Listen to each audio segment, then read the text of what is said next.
Welcome to Scorched Earth and a general reading for the sign of Libra, Sun, Moon or Ascendant for the month of June. I hope you are well. I'm using the Llewellyn Tarot for you today. If the reading resonates and you'd like to go a little bit deeper, there will be an extended that you can access at the end. The link for that is down in the description box below.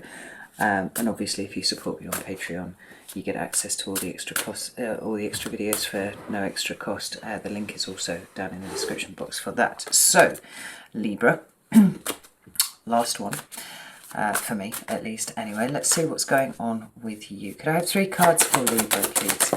We have, in your recent past, the 6 of Swords. What's going on in the present, please? Oh, we have the Strength card flying out there. We also have the King of Pentacles, but that's come out in the reverse. And what is coming towards Libra for June, please? Oh, we've got the King of Wands, right? Okay, I can see a process going on here. At the bottom of the deck, we've got the 3 of Cups. It does speak to emotional support, but we have the King of Cups and we have the Tower underneath there with the 3 of Wands. I think I think you've been going through it somewhat a little bit, Libra, inside your own head. Or rather, I think inside your own heart. We've got the 3 of Wands and the Tower here. And this Tower, it feels very present, but it also feels kind of past, right? It doesn't feel like it's thoroughly finished doing its stuff yet. We've got some sort of initiating Tower incident. And that feels via somebody else's behaviour, somebody else's do-up. I mean, normally when I look at the 3 of Wands, I'm very much thinking of it in terms of who I'm reading for. But as I'm looking at it here, it feels like you looking at somebody else, and somebody else is looking somewhere else. They're not looking at you. And there's a Tower here. And then we have this King of Cups. Now, I love the Llewellyn, but I always think that this king here looks actually kind of stricken. Like he's sitting there and he's sitting on his throne and he's got control of himself. He's holding his cup and he's got his scepter kind of, leaning in his arm here. But the eyes are fixed and they're staring. And although his body is slumped, his face looks kind of tense. And I think that there's a lot of processing going on here behind the scenes with you. You're not letting much out, but it's happening there nonetheless. The interesting thing is that I do feel like a secondary Tower may be coming here, but this one, this time, comes in by way of an action that you take, right? Having sat and weighed things up as you like to do, not kind of rushing into something. It feels like you're about to change something quite big, and it happens once you've finished processing. This 3 of Cups does suggest that there is support for you in whatever it is that you're deciding to do. Let's pop it to the side here a second and we'll get some clarifiers. So, fuck me, right? Okay, I'm going to throw them all on the floor first, right? Just making sure that they're, really, really well shuffled. Fuck's sake. Right. Let's have a look and see actually what is going on. Tell me about the 6 of Swords, please. We have the 4 of Cups.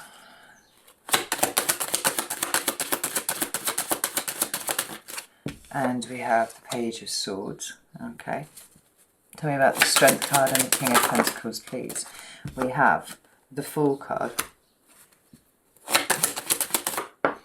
And we have the Emperor in reverse, which is interesting. I'm going to pull one more for that because we do have 2 in the centre.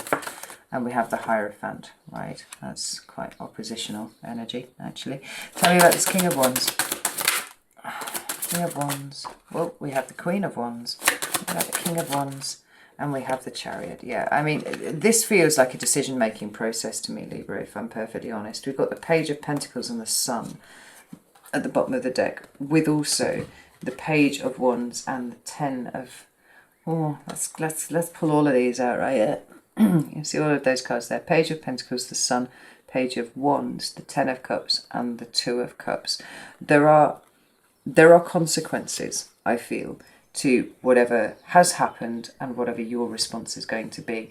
And I think that there are consequences for one-to-one relationships that you have, but also a bigger dynamic. Now that might be a family dynamic, it might be your friendship circle, it could be work colleagues, whatever it is. And I don't think that at this point in time, I do not think that you are, as you are watching this, ready to make that decision.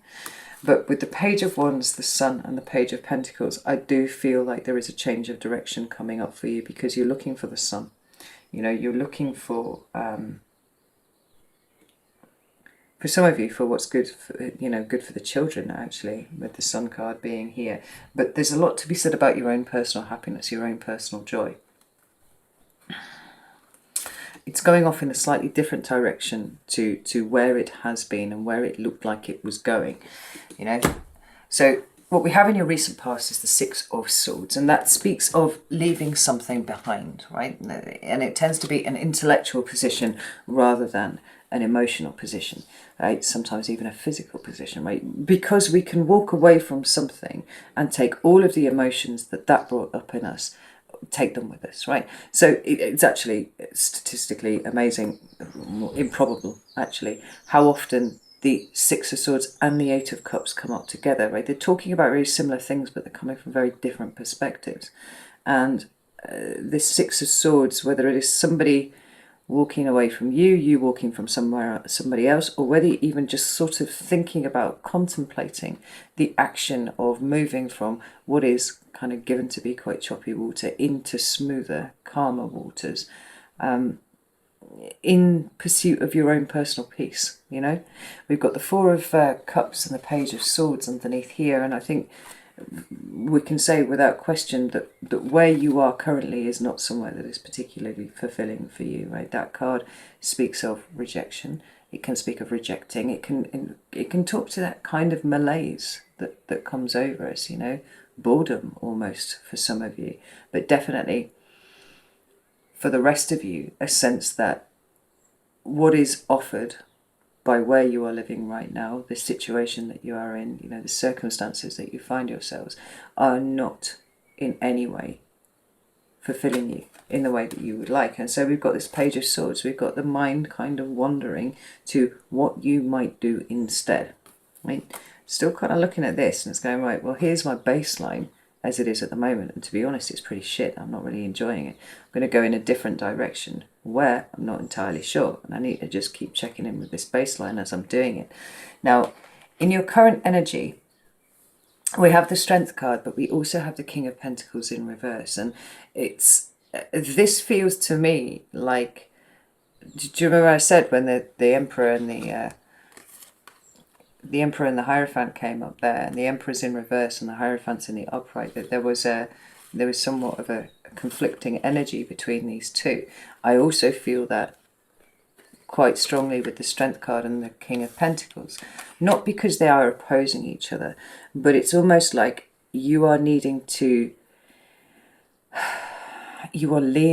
towards what you are weighing up between is principle and what is established, right? There's something that's requiring you to break away from something that has been established.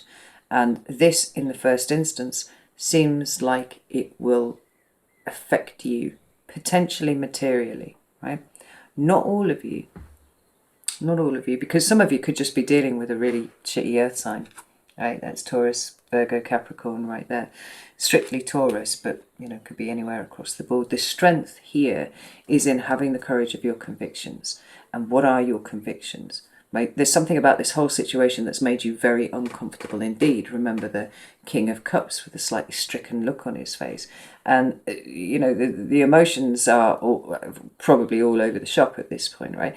But there's the principle of the matter, and then there is the reality of the matter, right? And do you sacrifice your principles and stay where you are, or do you do something about this? Because ultimately there are going to be consequences, whether they are material or whether they involve you kind of pulling away from a person. And frankly, if they're I mean, there's certainly a way of looking at that, for that to be, an earth sign with controlling tendencies, damaged earth sign somewhat, you know, and we've got notions of kind of coming out from something that is kind of restrictive and kind of oppressive. Now, some of that restriction and some of that oppression is coming from you, because it's where your principles are being challenged that you're struggling here. You know, it's your value system, what you want from life and what somebody else wants. But I do feel like quite a bit of it is also coming from other people, whoever it was who brought this tower on you, right? This is somebody who is used to kind of controlling not just you, but everything around you, right? That is a very, very controlling energy, right? It's the shadowy side of both of these.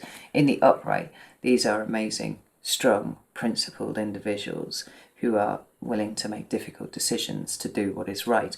This is quite the opposite. Right? This is somebody who will make decisions to do what is best for them, and you know, in a very selfish, very self-absorbed kind of way, and they will control the shit out of you to make sure that also they get what they want, they get what they need. There's some heavy narcissist overtones with that.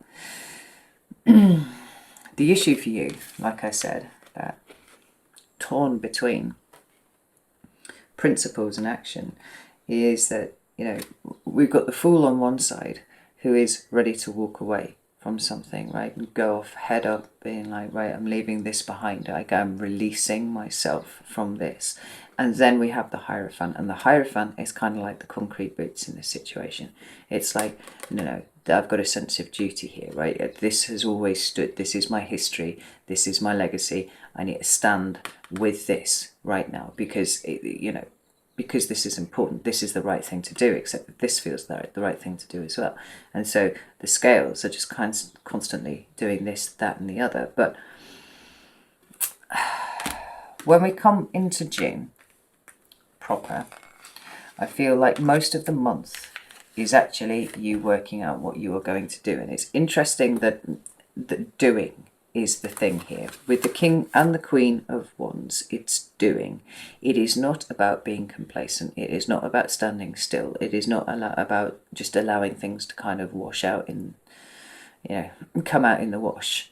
This is about taking action on something, and then to add the Chariot into the mix, right? This is a very determined, very principled stance.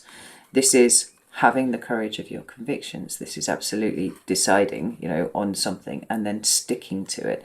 Let's pull another couple of cards for that, because the King of Wands is about the action that you take, but the Queen of Wands brings the confidence in the decision. She brings the absolute certainty, that she is doing the right thing, because I feel like at this point, like, not doing anything is something that would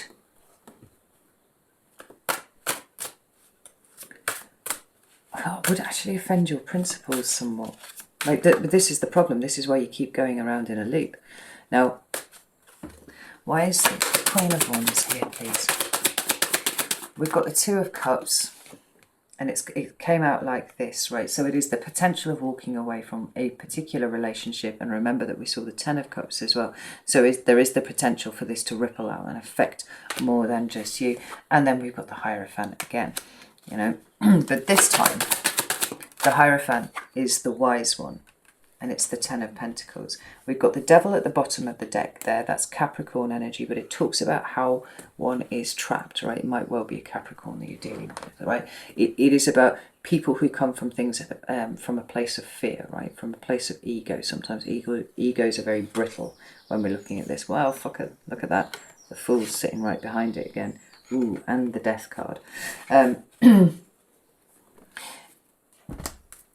This Hierophant here, this wise one, is no longer standing there and kind of proclaiming things. This is somebody who's getting down on the level with the people who need to learn, right? In the knowledge that they're learning something too. Right? This person doesn't have all of the answers, but they have most of them, and they are aware of what it is that can be taught to them from people who are younger and less experienced than them. The thing is,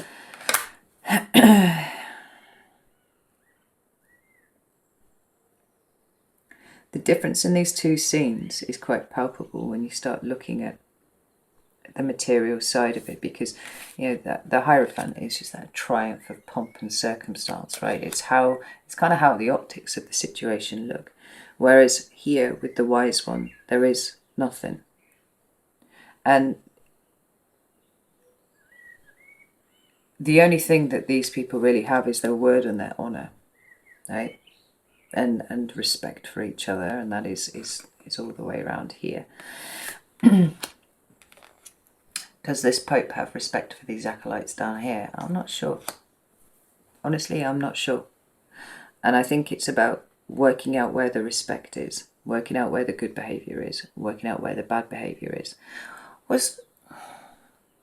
I can't quite remember the content of your reading last month, but I do feel that there was something about kind of being pulled to pick a side, or maybe you picked a side and now you were starting to think maybe it was the wrong side. I don't know. I don't remember. Maybe it's worth having a look. I'll put it here towards the end of the reading so you can go and have a look. But there's a there's a wisdom here that feels like it's expressing itself differently. In Anatorian's card in the Tower of the Abyss. And it's about that which is not seen but perceived. Whereas with the Hierophant, it's absolutely about who gets to wear the biggest hat, right?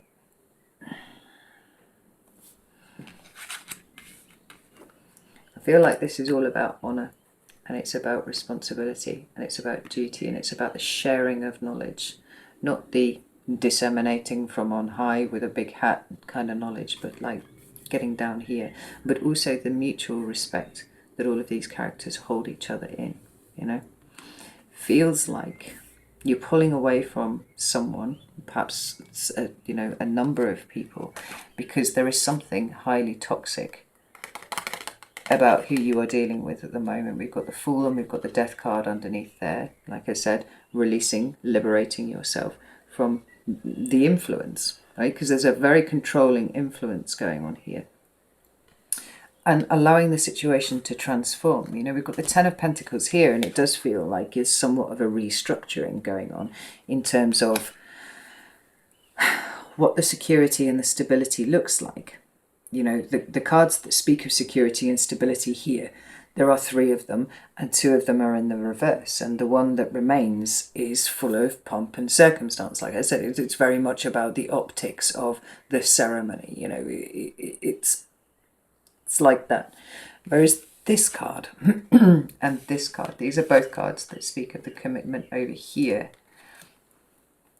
They're talking about mutual respect, being on the same level, these kind of ideas. But there's also this extended hand. That's what the Ten of Pentacles is there. There is that sense of connection. There are those people that are worth holding on to. I think you're about to start doing some spectacular restructuring. And I don't think it comes easily, but I think, Libra, once you've made up your mind, I don't see you changing it. There's a war going on between your principles, your morals, your value system, and your emotions, which means that this is happening pretty close to you, because it wouldn't be a contest otherwise. But they're kind of duking it out at the moment, and I do feel like your principles are going to win here. The thing is with that is that there will be consequences to that decision that you make, but I feel like you are you're going to be good with that once you work out what it is. Right, I'm going to go over to Vimeo and have a look at June specifically and see if we can't pull a little bit more information out, maybe get some advice, something like that. So if you'd like to join me over there, like I said, the link is down in the description box. If you want to join the Patreon, the link is also down in the description box for that. June, don't. It's like a random Patreon thing, right? They charge you on the 1st of every month. But if you sign up on the 31st, they will charge you on the 1st again. It's not something I have any control over. So keep it the very early part of the month if you're going to join. And if not, kind of wait until the next month, because otherwise you end up getting charged twice in a week. And, it's just a thing. Anyway, I like this. I know there are consequences. I know it's difficult, but I like this. It's right, and I feel like you'll kind of get to the point where you decide that it's right too. So know that I love you all very, very much, and I will see you soon.